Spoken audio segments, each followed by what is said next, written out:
Bakit mo naman pinindot, ate? Di ka naman pala maalam mag-off. Ang galing naman mag-cellphone ng batang to, kahit di gumagamit ng kamay. Ang malas naman ni kuya, nakita siya ng pulis. Babalik na sana siya, kaso may pulis din pala sa likod. Buti na lang hindi nalaglag yung pagkain ng bata, kahit nadali siya na magjawang umiikot. Kawawa naman, nasa stretcher na nga, nadali pa yung mukha sa puwet. Ito naman si Tito, pinagbawalan na nga mag-yosis sa trabaho, tuloy pa rin. Hindi pala dapat hinihipan yung pagkain pag mainit, pag may jowa ka. Dapat daw isinusubo muna sa jowa bago hipan. Ang corny nyo. Ikaw, Mingming, ganyan ka rin ba pag nagsusubo sa jowa mo? Ito naman si kuya. Wala pa sa isip ko yan. Bata pa ako. Ah, ganun ba? Susumong sana kita kay nanay kung meron. Kabata-bata mo pa, uunahan mo pa ako. Sige na, Mingming, back to the video na tayo. Inaabala mo pa ako.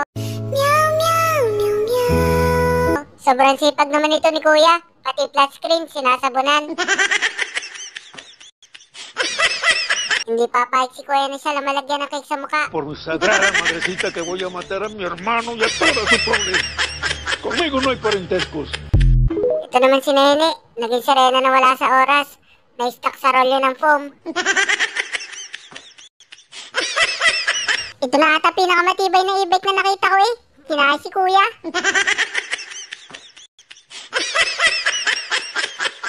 Ito naman si ate, sa sobrang excited ihulog yung kasama. Siya pa na.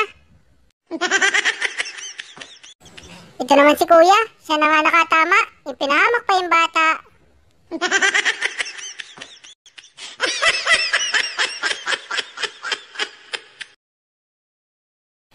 Grabe naman matakot si kuya sa talsik na mantika.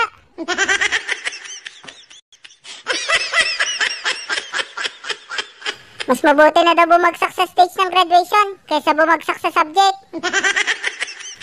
Magugupit na lang si kuya ng bangs, hindi pa pantay.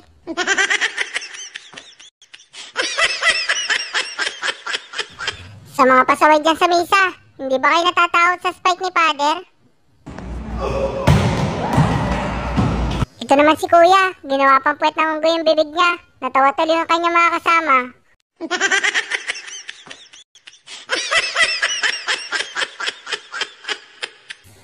Ang cute! Speaking of cute, ako na ata pinaka-cute na pusa, di ba Mingming? Huwag ka namang assuming kuya. Sa akin pa lang. Talo ka na.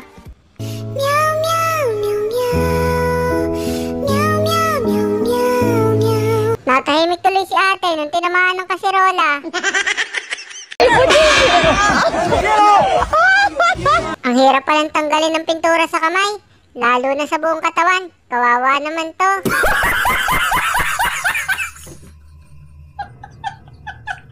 Ang swerte naman ni ate, nakatanggap ng bagong cellphone sa birthday niya. Yun nga lang, sa sobrang saya, hindi na niya mapatay yung apoy sa kandila.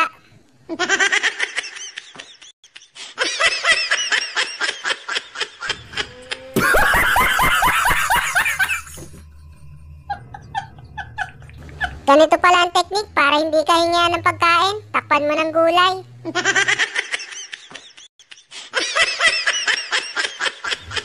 Ang lakas naman sa soft drinks ni ate. Family size yung nilalaklak. Nakakagutom naman yung outfit niya. Tilapia pa yung bag. Naglalaway ako.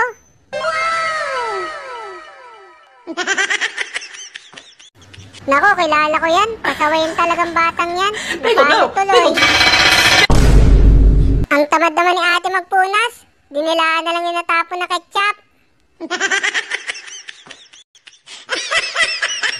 Isinawsaw mo nga sa gatas, hindi naman yun yung kinagatan mo. Ginaya ko tuloy ni kuya.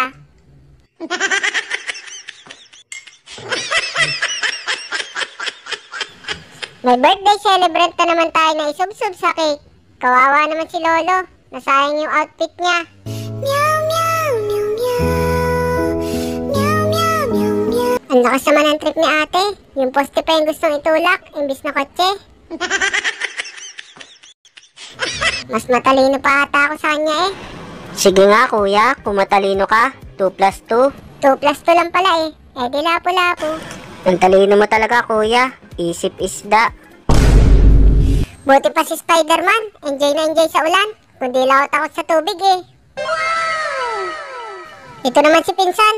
Nakikagat pa sa kinakain ni ate. Naya na tuloy sa'yo.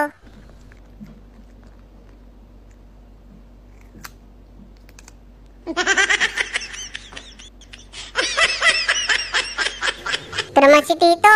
Kahit ilang oras ka magdidila dyan, hindi mawawala ang uhaw mo.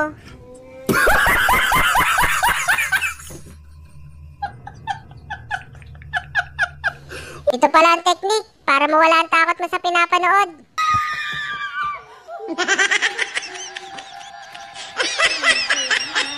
Pasaway na bata na nagwawala. Pinakitaan ng nanay ng tsinelas. Biglang tinu siya eh. Grabe naman yung lungad ni baby. Inihalo sa inumin ni kuya.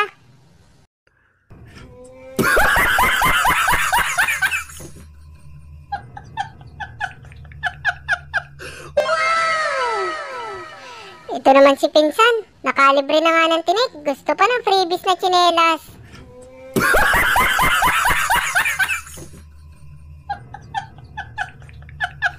Ay, tapos na pala tayo. Salamat sa panonood kung umabot ka sa dulo.